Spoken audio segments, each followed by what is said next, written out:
የአውሮፓ ቻምፒየንስ ሊግ የሩብ ፍጻሜ የመልስ ጨዋታዎች ትናንት ሁለት ወሳኝ ጨዋታዎች ተደርገዋል። በጣም አሪፍ ምሽት ነበረ። አስቶን ቪላ ፓሪስ ሰን ጀርማን 3-2 አሸንፎ በክብር የወደቀበት ጨዋታም ሆኗል። በመጀመሪያው ጨዋታ ፓሪስ ሰን ጀርማን 3-1 ስላሸነፈ በጣም አሪፍ ጨዋታ ነበረ።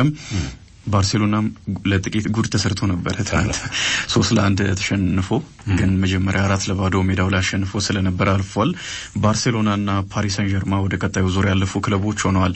ዛሬም የሚጠበቁ ወሳኝ ጨዋታዎች አሉ። በተለይም ደግሞ በቤርናቢዮ ምሽት 4 ሰዓት ጀምሮ ሪያል ማድሪድና አርሰናል የሚያደርጉት ጨዋታ ብዙ እየተወራለት ነው። በተለይ ማድሪዶች ብዙ እያወሩ ነው።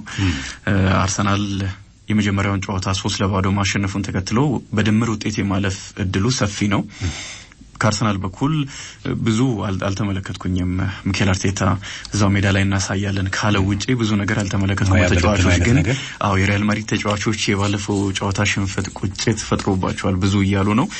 እንደዚሁም የባየር ሙኒክና የኢንተር ሚላንንም ጨዋታ ሳንሲሮ ላይ የሚደረገውን እየተመለከትን እንቆያለን። እንደተለመደው መልእክቶቻችሁን ልታደርሱን ትችላላችሁ አድማጮቻችን። በአውሮፓ ቻምፒየንስ ሊግ ሩብ ፍጻሜ የመልስ ጨዋታዎች ትናንት ሁለት ተደርገዋል። ፓሪስ ሰን ጀርማንና ባርሴሎና ተሸንፈው ወደ ቀጣዩ ዙር አልፈዋል። የመጀመሪያ ጨዋታ ላይ ያሸነፉበት መንገድ ወደ ግማሽ ፍጻሜ እንዲያልፉ አድርጓቸዋል። አስቶን ቪላ ፓሪስ ሰን ጀርማን 3-2 ያሸነፈው። አስቀድሞ ሀኪሚና ኑኖ ሜንዴሽ በ11ኛውና በ27ኛው ደቂቃ ጎል አስቆጥረው ፓሪስ ሰን ጀርማን ቀዳሚ ማድረግ ችለው ነበር። ቴልማንስ በ34ኛው ማጊንና ኮንሳ ደግሞ በ55ኛውና በ57ኛው ደቂቃ የአስቶን ቪላን ጎሎች አስቆጥረዋል። በድምር ውጤት 5-4 ፓሪስ ሰን ጀርማን ግማሽ ፍጻሜውን ተቀላቅሏል። ትናንትና በጣም አሪፍ ጨዋታ ነበር የነበረው። በተለይ አስቶን ቪላ በክብር መውደቅ እንዴት እንደሆነ ያሳየበት ጨዋታ ነው። የመጀመሪያው ጨዋታ ላይ 3-1 ተሸንፎ ስለነበረም የትናንት የቪላ ፓርኩ ጨዋታ ላይ አሸንፎ በጨዋታም በደንብ አሪፍ ትልቅ ቡድን መሆኑን አሳይቶ አሰልጣኙም በተመሳሳይ የሆነ ኤምሪ በሚገባቸው ልክ ያልተደነቁ አሰልጣኝ መሆናቸውን አሳይተው ጨዋታው ተጠናቋል። በዩሮፓ ሊግ አንተም ነበረ ትናንት የተጀመረው ጨዋታው በስተት ጨዋታው የአውሮፓ ቻምፒየንስ ሊግ ነው። ምናልባት ከዚህ አስቀድሞ አስቶን ቪላን ብዙም በአውሮፓ ቻምፒየንስ ሊግ በቅርብ ዓመታት ስላልተመለከት ነው ሊሆን ይችላል፣ ተሳስቶ ሊሆን ይችላል። ያንን አድርጓል። በከዛን በፍጥነት ተቀይሯል። ቪላ በፍጥነት በማጥቃት ነበር ጨዋታውን የጀመረው። እድሎችንም በደንብ ፈጥሯል። አስገራሚ አጀማመር ነው ያደረገው። በተለይ የመጀመሪያውን ጨዋታ ፓርክ ደ ፕሪንስ ላይ ለተመለከተ ሰው በእንደዚህ አይነት መልኩ ይጀምራል ብሎ መጠበቅ አስገራሚ ከቪላ ሐሳብ አንፃር ተነስተን ወይም ደግሞ ኡናይ ኤመሪ ሊጫወቱ ከሚፈልጉት ሐሳብ ተነስተን ሳይሆን ፓሪስ ሰን ጀርማን ካለው አቅም አሁን ካለበት ደረጃ አንፃር የሀገር ውስጥ ውድድሮችን ጨርሷል። አሁን የፈረንሳይ ሊግ አንድን ስላሸነፈ የኮፕ ደ ፍራንስ የፍጻሜን ተፋላሚ ቢሆንም ግን ደግሞ በደንብ የአውሮፓ ቻምፒየንስ ሊግ ላይ ሙሉ ትኩረቱን የሚያደርግ ተጫዋች ክለብ፣ በዛ ላይ ደግሞ ግሩም የሚባሉ ተጫዋቾች ያሉት ስብስብ ስለሆነ በዚህ መልኩ ቪላ መጀመሩ በጣም አስደናቂ ነበረ። ግን ደግሞ በፍጥነት ጎሎች ተቆጥረውበታል። በ11ኛውና በ27ኛው ደቂቃ በመልሶ ማጥቃት ሀኪሚም ኑኖ ሜንዴሽም በጣም ግሩም ጎል አስቆጠሩና ሁሉ ነገር ያለቀ ይመስል ነበረ። የቴልማንስ ጎል ግን ለሁለተኛው አጋማሽ ተስፋ እንዲሰንቁ አድርጋለች። ምክንያቱም 34ኛው ደቂቃ ላይ ነው የተቆጠረችው። ሁለተኛውን አጋማሽ በሙሉ ኃይል በሙሉ አቅም እንዲመለሱ ድል ከፍታለች። ሁለተኛው አጋማሽን ቪላዎች በፍጥነት ነው የጀመሩት። ከመጀመሪያው አጋማሽ የሚሻለው ሁለተኛው አጋማሽ ላይ ጎሎችን አስቆጥረዋል። በ55ኛውና በ57ኛው ደቂቃ ላይ ሁለት ጎሎችን አስቆጥረው 3-2 መምራት ጀምረዋል እና የመጀመሪያው አጋማሽ ሲጀመር እነዛን እድሎች ቢፈጥሩም በተደጋጋሚ ወደ ፓሪስ ሰን ጀርማን የግብ ክልል ቢያመሩ ጎል ማስቆጠር አልቻሉም። ጉጉትም ነበረ። ራሽፎርድ ትናንትና ሁለት የተለያየ አስተያየት እንዲሰጥ ያደረገ አቋም ነው ያሳየው። አንዳንዶች ኳስ እያበላሸ ነበር፣ እያባከነ ነበረ በሚል የተቹታሉ። በሌላ በኩል ደግሞ ተነሳሽነቱ የፈጠረው ጫና በጣም አይደክም የተጫዋች ነበረ። ፍለፊት መስመር ላይ ፓሪስ ሰን ጀርማኖችን በማስጨነቅ ትልቅ አስተዋጽኦ አድርጓል። በእርግጥ አሲስትም አድርጓል፣ በጣም ግሩም አሲስትም አድርጓል። ልክ እንደዛም እድሎችን እንደዛ ለመፍጠር ሙከራዎችን አድርገዋል በተለያዩ ተጫዋቾች አማካኝነት። ግን ጎል አላስቆጠሩም ነበር። ሁለት ጎል ሲቆጠርባቸው ውጤቱ 5-1 ደረሰ ማለት ነው። 5-2 ደረሰ ማለት ነው። መጀመሪያ ፓርክ ደ ፕሪንስ ላይ አንድ ጎል አስቆጥሮ ስለነበረ 57ኛው ደቂቃ ላይ 3-2 ሆነው አንድ ጎል ብቻ ያስፈልጋቸዋል አስቶን ቪላዎች። ብዙ ደቂቃዎች አሉ ጎል ማስቆጠር የሚችሉባቸው። ጫና ፈጥረዋል። ፓሪስ ሰን ጀርማኖች እንደውም የተረበሹ ይመስል ነበር። ሶስተኛው ጎል ከተቆጠረባቸው በኋላ ኮንሳ ካስቆጠረ በኋላ በተለይም ደግሞ በ3 ደቂቃዎች ልዩነት ጎሎቹ መቆጠራቸው የቪላ ጫና ይበልጥ ፓሪስ ሰን ዠርማኖችን ጫና ውስጥ ከተዋቸው ተመልክተናልና ተጨማሪ ጎል የሚያስቆጥሩ ይመስል ነበር። ያንን ተጨማሪ ጎል ለማስቆጠር እድሎችን ፈጠሩ፣ ግን ደግሞ አልተጠቀሙበትም። በተለይ ኮንሳ ከቅጣት ምት የተሻገረን ኳስ በጭንቅላት ማስቆጠር ሁሉ ነገር ተመቻችቶለት ኳሱን ስቶታል፣ መምታት አልቻለምና ኡናይ ኤምሪ ትናንትና በተደጋጋሚ በንዴት በብስጭት ወደ መሬት ሲወድቁ መሬት ሲደበድቡ ነበር። እንደዚህ አይነት ጨዋታ ላይ በርግጥ ይህን ስሜት መመልከት ተገቢ ነው። አሰልጣኙ ትናንት ሁሉንም ነገር ስላደረጉ ማለት ነው። የመጨረሻ ደቂቃዎች ግን ቀዘቀዘ ጨዋታው። በመጀመሪያው ሁለተኛው አጋማሽ በተጀመረበት መንገድ ቪላዎች መቀጠል አልቻሉም። በርግጥ ከመጀመሪያው ደቂቃ ጀምሮ ብዙ ኃይል ስላወጡ 90 ደቂቃ ሙሉ በዛ አቅም መጫወት አስቸጋሪ ሊሆን እንደሚችል መገመት ይቻላልና ለኔ ግን ትናንት ኡናይ ኤምሪን በጣም ማደንቃቸው አሰልጣኝ ናቸው። በጣም አሪፍ አሰልጣኝ ናቸው። አሁን ያለውን አስቶን ቪላ ወደዚህ መልክ ቀየሩት። ላለመውረድ ሲታገል የነበረን ቡድን ወደ ቶፕ 4 ተፎካካሪነት ማምጣት የቻሉ በጣም አስደናቂ አሰልጣኝ ናቸው። በአውሮፓ ቻምፒየንስ ሊግም እስከ ሩብ ፍጻሜ ድረስ ይዘውት መጥተዋል። ትልቅ አክብሮት፣ ትልቅ አድናቆት ያስፈልጋቸዋል። ትናንትና ግን በተለይ ማጊንና ራሽፎርድን የቀየሩበት መንገድ ለኔ ትክክል መስሎ አልተሰማኝም። ሁለቱም ተጫዋቾች ላይ ድካም አልተመለከትኩም፣ ወይም ደግሞ የሚቀጥሉ ይመስል ነበር። ሁለቱም ተጽዕኖ ሲፈጥሩ ስለነበረ በተለይ ፊት መስመር ላይ የፓሪስ ሰን ዠርማን ተጫዋቾችን በማስጨነቅ ትልቅ አስተዋጽኦ የነበራቸው ተጫዋቾች ናቸው። ራሽፎርድ አሲስት ያደረገበት መንገድ በጣም የሚያስገርም ነው። ለኮንሳ ሁለት ተጫዋቾችን አልፎ ነው አሲስት ያደረገው። ስሜቱ ሁሉ ነገሩ በግልጽ የሚታይ ነበርና ባይወጣ በዛ ደረጃ የሚገዘግዝ አልመሰለኝም ነበር። ማጊን የተለየ ነገር ሊኖር ይችል ነበር ቅያሬው ቢሰራላቸው። እድሎችንም ፈጥረው ነበር። በርግጥ በተለይ አሴንሲዮ ያገኘውን ንጹህ ኳስ ቢያስቆጥር ኖሮ ደግሞ ልናደንቃቸው እንችል ነበር። ግን የሚታይ መቀዛቀዝ ስለነበረው እድሎችን ፈጥረዋል። ከዛ በኋላም ያን ማትሰንም እንደዚሁ እድል አግኝቶ ነበር። ግን መጀመሪያ በነበረው ልክ አልነበረምና ባይቀየሩ ትንሽ ቢቆዩ ምናልባት 10 ደቂቃ ቢቆዩ ጥሩ ይመስለኛል በኔ በኩል። ግን በአጠቃላይ አስቶን ቪላ በጣም አሪፍ ምሽት አሳልፎ ግን በመጀመሪያው ጨዋታ 3-1 ስለተሸነፈ በድምር ውጤት 5-4 በሆነ ውጤት ወድቋል። ፓሪስ ሰን ዠርማን አላፊ ቡድን ነው፣ የሚገባው ቡድን ነው። ፓሪስ ሰን ዠርማን ትናንትና ከመጀመሪያው ደቂቃ ጀምሮ በጣም አሪፍ ተጫውቷል። በውድድር አመቱ በአጠቃላይ በጣም ግሩም ጊዜ ነው ያሳለፈ የሚገኘው። 66% የኳስ ቁጥጥር ብልጫ ነበረው። 14 ሙከራዎችን አድርጓል። 7ቱ ኢላማቸውን የጠበቁ ሙከራዎች ነበሩ። በአስቶን ቪላ በኩል 17 ሙከራዎችን አድርጎ 9 ኢላማቸውን የጠበቁ ሙከራዎችን አድርጓል። 2.26 ኤክስጂም አስመዝግቧል። ትናንትና ጥሩ ነበረ ማለት ነው። የፓሪስ ሰን ዠርማን 1.70 ነው። ስለዚህ አስቶን ቪላ ጥሩ በክብር የተሰናበተ ቡድን እንለዋለን ማለት ነው። ሌላኛው አውዳድ እንደዚህ ሲሆን የክለቡንም ደረጃ የሚያሳይ ይሆናልና በእንግሊዝ ፕሪሚየር ሊግም በተከታታይ ጨዋታዎችን እያሸነፈ ስለሆነ በሚቀጥለው አመት በፕሪሚየር ሊጉ በኩል በአውሮፓ ቻምፒየንስ ሊግ ልንመለከተው እንችላለን። በጣም አስደናቂ አቋም ነው እያሳየ የሚገኘው። የመጀመሪያውን ጎል ሲቆጥር ማርቲኔዝ ስህተት የሰራ ይመስላል። እንደዛ የተቹትም ሰዎች አሉ። አስቸጋሪ ኳስ ይመስላል፣ ግን ሊቆጣጠረው ይገባል በሚል እየተቹት ይገኛሉ። ግን ከዛ በኋላ ኳሶችን መልሷል። ዶናሩማን ሰላነሰው ባልፍ ይቆጨኝ ነበር። በጣም አስደናቂ ምሽት አሳልፏል። ግሩም ኳሶችን መልሷል። በተለይ ከራሽፎርድ የመለሰው ኳስ እጅግ በጣም የሚያስገርም ነው። እሱ ራሱ ጎል እንዳስቆጠረ ነው የጨፈረው ኳሱን ከመለሰ በኋላ። ወሳኝ ሰዓትም ላይ ስለነበረ የመለሰው፣ ግን ደግሞ ወዲያውኑ ተመልሶ ጎል ተቆጠረበት። ከዛ በኋላ አቻ የሚሆንበትን እድል ቴልማንስ አግኝቶ በጭንቅላት ከመታ በኋላ የመለሰበት መንገድ ሌላ አስደናቂ ግብ ጠባቂ፣ ሌላ አስደናቂ ኳስ ነው። በጣም ግሩም ግብ ጠባቂ ነው። ዶርትሙንድ ባርሴሎናን 3-1 አሸንፏል። ጉራሲ ሃትሪክ የሰራበት ጨዋታ ነው። በ11ኛው ደቂቃ ፍጹም ቅጣት ምት ነው የመጀመሪያውን ጎል ያስቆጠረው። ግን ፍጹም ቅጣት ምቱ በጣም የሚያስደንቅ በፓኒንካ የተቆጠረ ጎል ነበረ።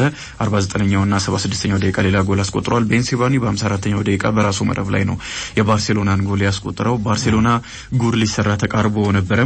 የመጀመሪያው አጋማሽ ላይ የተሻለ ዶርትሙንዶች ማድረግ ይችሉ ነበረ። ሁሉንም እድል አግኝተው ሳይጠቀሙበት ቀርተዋል። 54% የኳስ ቁጥጥር ብልጫ የወሰደው ባርሴሎና ነው። ግን ደግሞ 18 ሙከራዎችን ዶርትሙንዶች አድርገዋል። 11ዱ ኢላማቸውን የጠበቁ ሙከራዎች ነበሩ።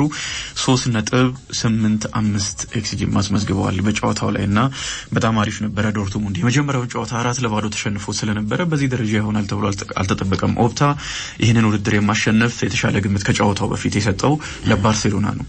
የውድድሩን ቁጥር አንድ ተገማሽ ነው ትናንትና 3-1 በሆነ ውጤት ማሸነፍ የቻሉት። በዛ ላይ ይሄንን ያክል ሙከራ አድርገው ባርሴሎናን አስጨንቀው ነው ማሸነፍ የቻሉት። ግን በድምር ውጤት ልክ እንደ አስቶን ቪላ ሁሉ ዶርትሙንድም ማለፍ አልቻለም። ይሄንን ሁሉ ሙከራ ካደረገ በኋላ ማለት ነው። ባርሳና ፓሪስ ሰን ዠርማ ወደ ቀጣይ ዙር አልፈዋል። ከጨዋታው በኋላ ትናንትና ሲግናል ኢዱና ፓርክ ላይ እንደተለመደው ስቴዲየሙ በጣም ደማቅ ነበረ። ያው የጀርመን ስቴዲየሞች ይታወቃሉ፣ በጣም አስደናቂ ናቸው።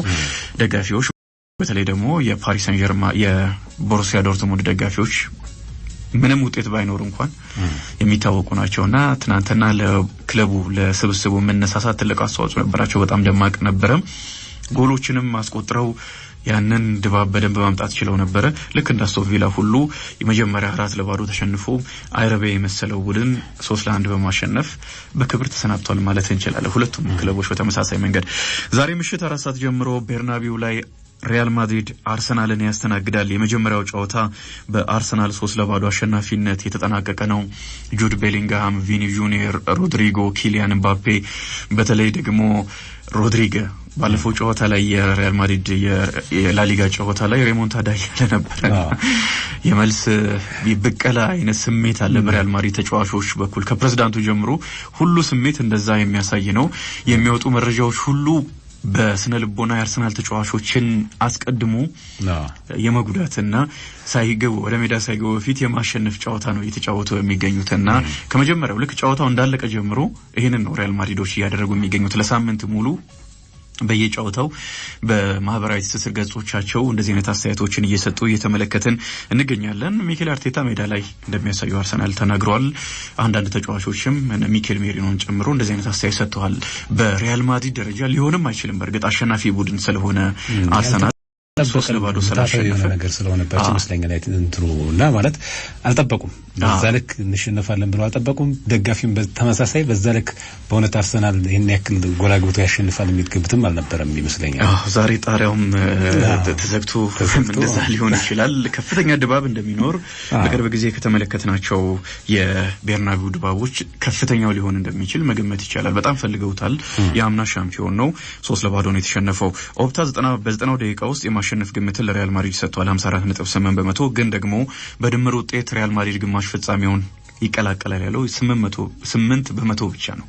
አርሰናል የማለፍ እድል አለው ብለዋል። በሻምፒየንስ ሊግ ጥሎ ማለፍ የመጀመሪያ ዙር ጨዋታ 4 ቡድኖች ብቻ ናቸው በትንሹ በ3 ጎሎች ልዩነት ተሸንፈው ያለፉ። ዲፖርቲቮ ላኮሮኛ 2024፣ ባርሴሎና 2017 ከፒኤስጂ ጋር፣ ላኮሮኛ ከሚላን፣ ሮማ 2018 ከባርሴሎናና ሊቨርፑል ከባርሴሎና ጋር 2019 ይህንን ማድረግ ችለዋል። አርሰናል ከሪያል ማድሪድ ጋር ባደረጋቸው 3 የሻምፒየንስ ሊግ ጨዋታዎች አልተሸነፈም፣ 2ቱን አሸንፏል። የፍጻሜ ተፋላሚ በነበረበት አመት ቴሪ ዳንኤል ኦንሪ ግሩም ጎል አስቆጥሮ 1-0 አሸንፎ በሃይበሪ ደግሞ አቻ ወጥተው በድምር ውጤት አርሰናል ማለፉ የሚታወስ ነው። ያለፈውን ጨዋታ ደግሞ 3-0 በሆነ ውጤት አርሰናል አሸንፏል። በተከታታይ ሪያል ማድሪድን ጎል እንዳይቆጠርበት ማድረግ የሚችል ቡድን ይሆናል አርሰናል ዛሬ የማይቆጠርበት ከሆነ ትልቅ ታሪክ ነው ሆኖ የሚመዘገብ ነው።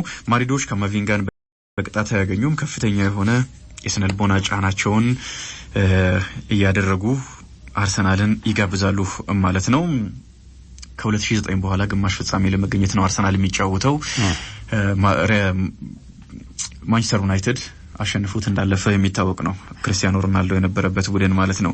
የ3-0ን ሽንፈት ለመቀልበስ ተጫዋቾች፣ አሰልጣኙ፣ ፕሬዝዳንቱ ሁሉ እየተናገሩ ነው። የስነልቦና ጦርነት ከፍተዋል። ከና ጨዋታው ከተጠናቀቀ ጀምሮ ለሳምንት ይሄንን እያደረጉ ቆይተዋል።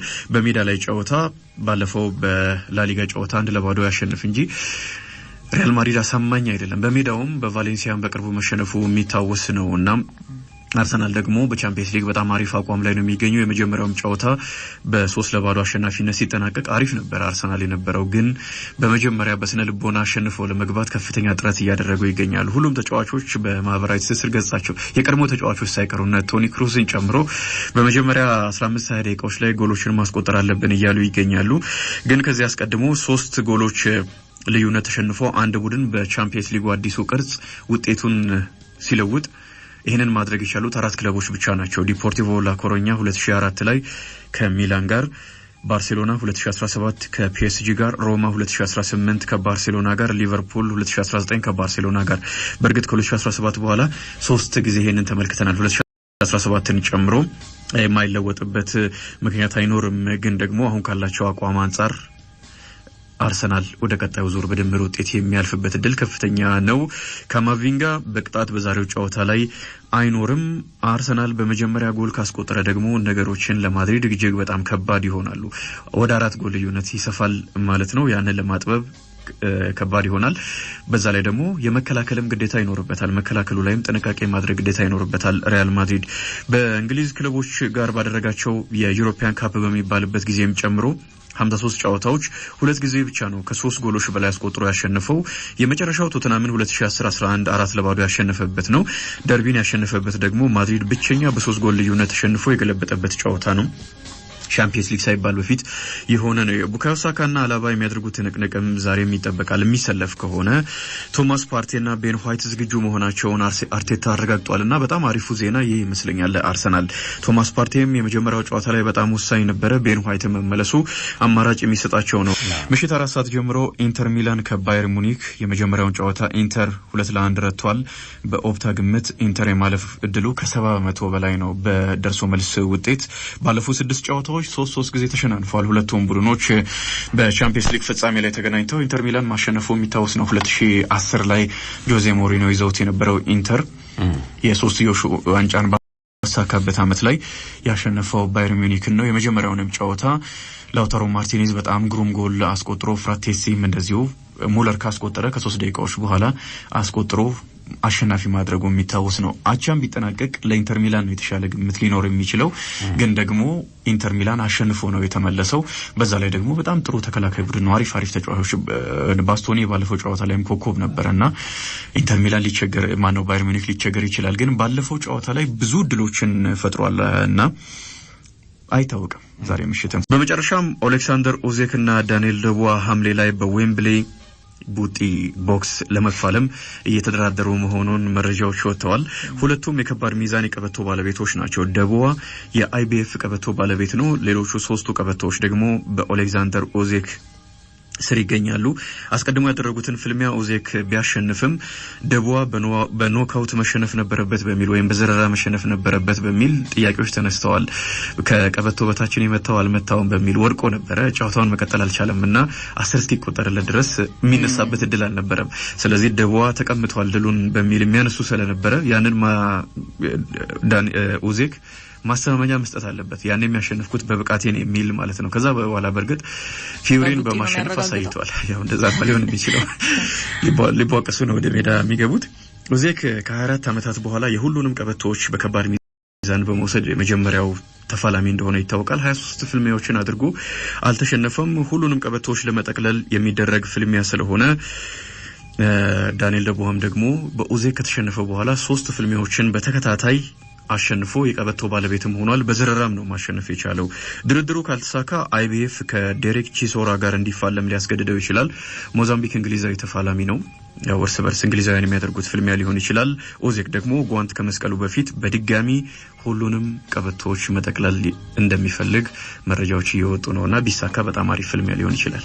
የኢትዮጵያ ፕሪሚየር ሊግ 25ኛ ሳምንት ትናንት 2 ጨዋታዎች ተደርገዋል። ሁለቱም ጨዋታዎች በተመሳሳይ ውጤት የተጠናቀቁ ናቸው። ኢትዮጵያ ቡና ፋሲል ከነማን በተጠባቂው ጨዋታ 1-0 ሲያሸንፍ ኮንኪኒ ሐፊዝ በ24ኛው ደቂቃ ብቸኛውን ጎል አስቆጥሯል። መቻልም አርባ ምንጭ ከተማን 1-0 ነው የረታው። ሽመልስ በቀለ በ72ኛው ደቂቃ አስቆጥሯል። ሽመልስ በደንብ በመቻል ቤት በተከታታይ ጨዋታዎች ጎል እያስቆጠረ ይገኛል። መቻል ወደ 5ኛ ደረጃም ከፍ ብሏል። በ35 ነጥቦች ተከታታይ ጨዋታዎችን አሸንፏል። አስቀድሞ ተከታታይ ጨዋታዎችን መሸነፉ የሚታወስ ነው። ከነዚህ 2 ሽንፈቶች በኋላ በፋሲል ከነማ 4-2 እንደዚሁም ደግሞ በኢትዮጵያ ቡና 1-0 ከተሸነፈባቸው ጨዋታዎች በኋላ መቀለ ሰባ እንደርታን እና ትናንት ደግሞ አርባ ምንጭ ከተማን 1-0 በሆነ ተመሳሳይ ውጤት ማሸነፍ ችሏል። ደረጃውንም ከፍ አድርጓል። ኢትዮጵያ ቡና ትናንትና ከሽንፈት መልስ ድል አድርጎ ባህር ዳር ከተማን አሪፍ አቋም ላይ የሚገኝ ቡድን ነበረ። ባህር ዳር ከተማ ኢትዮጵያ ቡና አሸንፏል። ደረጃውንም ወደ 2ኛ ደረጃ ከፍ አድርጓል። 39 ነጥቦችን ይዞ አሁን የኢትዮጵያ መድን ትክክለኛ ተፎካካሪ ኢትዮጵያ ቡና መሆኑን እያሳየ ይገኛል። ይህ የውድድር ዓመት አንዳንድ የተወሰኑ ሳምንታት ላይ ወጥ የሆነ አቋም ለማሳየት የተቸገረባቸው ሳምንታት ቢኖሩም ግን በጣም ግሩም የውድድር ዓመት ነው እያሳለፈ የሚገኘው። ኢትዮጵያ ቡና በአጠቃላይ 20 ጎሎችን አስቆጥሯል። 13 ጎሎች ተቆጥሮበታል። 7 ጎል ክፍያ አለውና ጥቂት ጎሎች ከተቆጠሩባቸው ክለቦች መካከል አንደኛው ኢትዮጵያ ቡና ነው። በጣም አሪፍ ጉዞ ነው እያደረገ የሚገኘው። ዛሬም ጨዋታዎች ይደረጋሉ። ኢትዮጵያ መድን ከአዳማ ከተማ 9 ሰዓት ጀምሮ ይጫወታል። ኢትዮጵያ መድን በ45 ነጥቦች ሊጉን እየመራ ነው የሚገኘው። የመጨረሻው ሳምንት 24ኛ ሳምንት ላይ ከወልዋሎ ዓዲግራት ዩኒቨርሲቲ ጋር ሳይጠበቅባቸው ውጤት ማጠናቀቁ የሚታወስ ነው። ዛሬ አሸንፎ የነጥብ ልዩነቱን ወደ 9 ከፍ ማድረግ ይኖርበታል። ሻምፒዮንነት የተሻለ ድል ያለው ነው። ግን ደግሞ ነጥብ የሚጥል ወይም ደግሞ የሚሸነፍ ከሆነ ኢትዮጵያ ቡና በደንብ የሚፎካከርበት እድል ይኖራል። 23ኛ ጨዋታዎች ናቸው የተደረጉ የሚገኙት። ምንም እንኳን ሳምንቱ 25ኛ ቢሆንም ክለቦች እያደረጉ ያሉት 23ኛ ጨዋታን ስለሆነ ቀጣይ እድል አለ። በደንብ እድል ስለሚኖር ለኢትዮጵያ ቡና ትናንትና በጣም አሪፍ ድል ነው። ዛሬ ደግሞ ኢትዮጵያ መድን ካላሸነፈ ጫና ውስጥ ይበልጥ ይገባል። ተከታታይ ሁለተኛ ጨዋታ ነጥብ የሚጥልበት ስለሚሆን ማለት ነው። ድሬዳዋ ከተማና ኢትዮ ኤሌክትሪክም እንደዚሁ ይጫወታሉ። ድሬዳዋ ከተማ በ2 ነጥብ ልዩነት ላይ ነው የሚገኘው። ወራጅ ቀጠና ከሚገኘው ከሐዋሳ ከተማ 26 ነጥብ ነው ያለው። ሐዋሳ ከተማ ወላይታ ዲቻን አሸንፏል 1-0። 24 ነጥቦች አሉት። 2 ነጥብ ብቻ ነው። ስለዚህ ለድሬዳዋ ከተማም አስፈላጊ ጨዋታ ይሆናል። ኢትዮ ኤሌክትሪክ በ29 ነጥብ 12ኛ ደረጃ ላይ ሆኖ ይህንን ጨዋታ ያደርጋል። የኢትዮጵያ ፕሪሚየር ሊግን ኢትዮጵያ መድን፣ ኢትዮጵያ ቡና፣ ባህር ዳር ከተማ በ45 በ39 እና በ37 ነጥቦች ከአንደኛ እስከ 3ኛ ደረጃ ላይ ይገኛሉ። በእርግጥ ወላይታ ዲቻም በ37 ነጥቦች 4ኛ ደረጃ ላይ ነው የሚገኘው። በዚህ ሳምንት ቢያሸንፍ ነጥቦቹን 40 በማድረስ ኢትዮጵያ መድን ላይ ይበልጥ ጫና መፍጠር የሚችል ቡድን ነበረም። ሐዋሳ ከተማ፣ አዳማ ከተማ፣ ስውል ሽረና ወልዋሎ ዓዲግራት ዩኒቨርሲቲ ወራጅ ቀጠና ውስጥ የሚገኙ ክለቦች ናቸው።